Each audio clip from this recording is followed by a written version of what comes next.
Welcome to Top 10 Archive. This just in. The Top 10 Archive is back again with another thrilling installment, known for delivering the breast content. Wait, did I say breast? I meant best. Best content. Oh well, as you can see, nobody's perfect, which is great because human folly is what gives us this hilarious archive of news reporters that completely mucked things up. Hey, Chihuahua! Whoa, whoa, whoa! Number 10. Perkin's Naptime. Most of us have had that day at work where no matter how hard we try, our eyes just won't stay open. The difference between us and KARE11 sports reporter Eric Perkins is that when we fall asleep, it isn't on camera, in front of thousands of viewers, during one of his co-workers' reports. Well, then I guess it wasn't that long ago. Stretch there where we melted half of our ice. You made Perkins fall asleep. No. To make matters worse, rather than brush it off and try to move on, Perkins tries to cover his tracks by blaming daylight savings time. I had nothing, no reflection on Sven. I was just like, I'm normally, if we're jumping forward, that means I'm doing the math in my head, then I'm already hitting the hay right now. You've been up since what, 5 or 6 this morning? Oh, that too, yeah, well, that's besides the point. Luckily, everybody seems pretty forgiving, even poor Sven, who apparently was far too titillating for Perkins. He's far too scintillating for me to just fall asleep on him, but don't worry. That's very true. Number 9. Can't take a hint. Cats aren't subtle creatures. If they're unhappy about something, they'll make sure you know about it. So one has to question what WJW reporter Kathleen Cochran thought this rambunctious kitty was being so uppity about. During a news brief that some may think this feisty feline more than deserves, Cochran gets a face full of claws as the angry cat finally makes its plight known. The couple is going to have to come right. It doesn't end there for this awkward segment, as her kitty encounter seems to well up a few tears for the assaulted Cochran. She does compose herself quickly, though, and finishes the segment. Number 8. Poor Dana. Writers are well aware of the importance of commas, much like how reporters know the importance of allowing a pause between sentences. Eyewitness News reporter Ken Bastida reported to work as normal, but his co-anchor, Dana King, had the night off. Ken was quick to divulge that Dana wouldn't be reporting with him, and then immediately launched into the first story of the evening. Good evening, I'm Ken Bastida. Dana is off tonight. He was murdered and then set on fire while celebrating his birthday. The story was really about 29-year-old Jimmy Fresky of San Jose, California, who was determined to have been stabbed before being immolated. Number 7. The Great Grape Guffaw. After this interview reached public eye, reporter Melissa Sander from Atlanta, Georgia became an internet sensation and, frankly, almost a decade later, her plight is still a lot funnier than it should be. While doing some hands-on reporting on a grape stomping contest, Sander is adamant about not losing on air and tries to sneak in a few extra seconds of grape stomping. As they say, cheaters never prosper, and Sander gets a first-hand lesson in this. Stepping out of her pile of grapes, Sander falls from the platform and face plants on the grass below.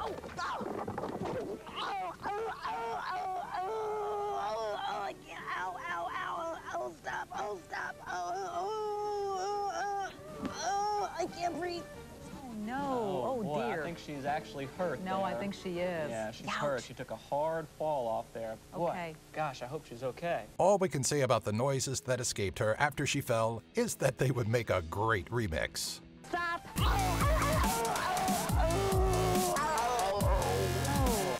Gosh, I hope she's okay.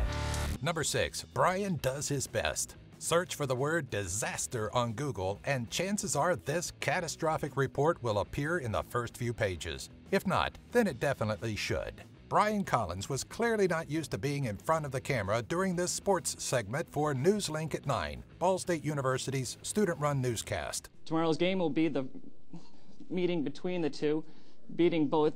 Center Andrew Bogut was the leading vote, receiving 61st place votes.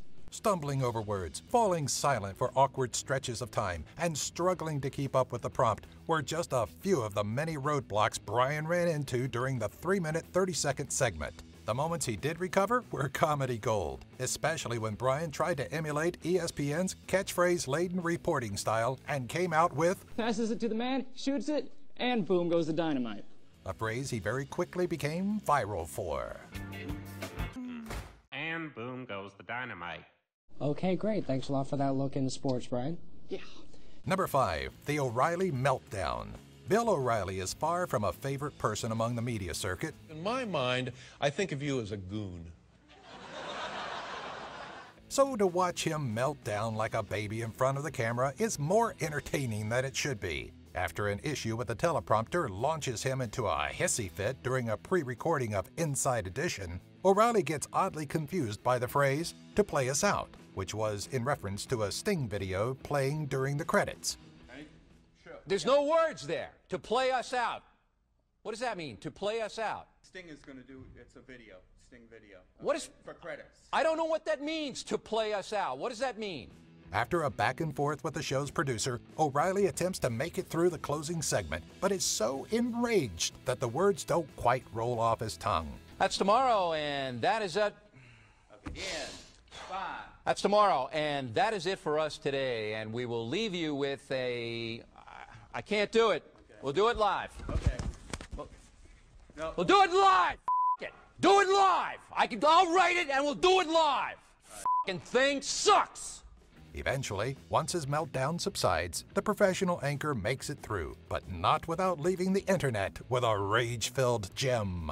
Number 4. No guns for Steinberg. We can certainly understand the desire to want to prove the point of a story you're broadcasting, but sometimes such a thing can backfire miserably. While this wasn't a televised incident, we all had front row seats to Chicago Sun-Times reporter Neil Steinberg's attempt to purchase a gun to prove just how easy it is to obtain a firearm. I would like to buy a gun from you. We just want to prove to our friends how easy it is to buy a high-capacity rifle. According to Steinberg's report, he was denied the purchase of an AR-15 assault rifle. The store he attempted to buy from, Maxon Shooter Supplies in Des Plaines, Illinois, cited prior charges of domestic battery and history of alcohol abuse as cause for the canceled sale, though Steinberg drew up a conspiracy theory that it wasn't his prior record that sank his story, but the store's desire to avoid publicity after the Orlando, Florida nightclub shooting. Number 3. Presidential mix-up. Remember when President Osama proudly stood in front of cameras, broadcasting all across America, and announced the death of Osama bin Laden? Oh, wait, I'm sorry. Global National Correspondent's Carolyn Jarvis has me all mixed up. He unveiled details that have never before been heard about how Obama was killed and what led to the American forces finding out where he was. You can see how tragic a mistake mixing those two names up is, especially if you think of that one American who tuned in at the wrong moment to hear he directed the head of the CIA to make killing Obama their #1 priority. In Jarvis's defense, she was far from the only person to have an issue keeping those two names straight. Confusing Osama's name with Obama? It's kind of easy to do. Osama is dead. Obama is dead. Federal agents discovered Obama's secret location. American operatives had learned that bin Laden was hiding out. Osama was hiding out. The intelligence said Obama was hiding in a compound deep inside Pakistan. You know, telling the nation and the world President Obama is in fact dead. It was a U.S.-led strategic, Osama bin Laden. Number 2. Put away the crack pipe. The Five's Eric Bolling may have suffered a brief moment of foot and mouth syndrome while reporting on Congresswoman Maxine Waters' speech that announced her desire to chair the United States Committee on Financial Services. After Waters referred to Republicans John Boehner and Eric Cantor as demons, I saw pictures of Boehner and Cantor. Don't ever let me see again in life those Republicans in our hall. These are demons.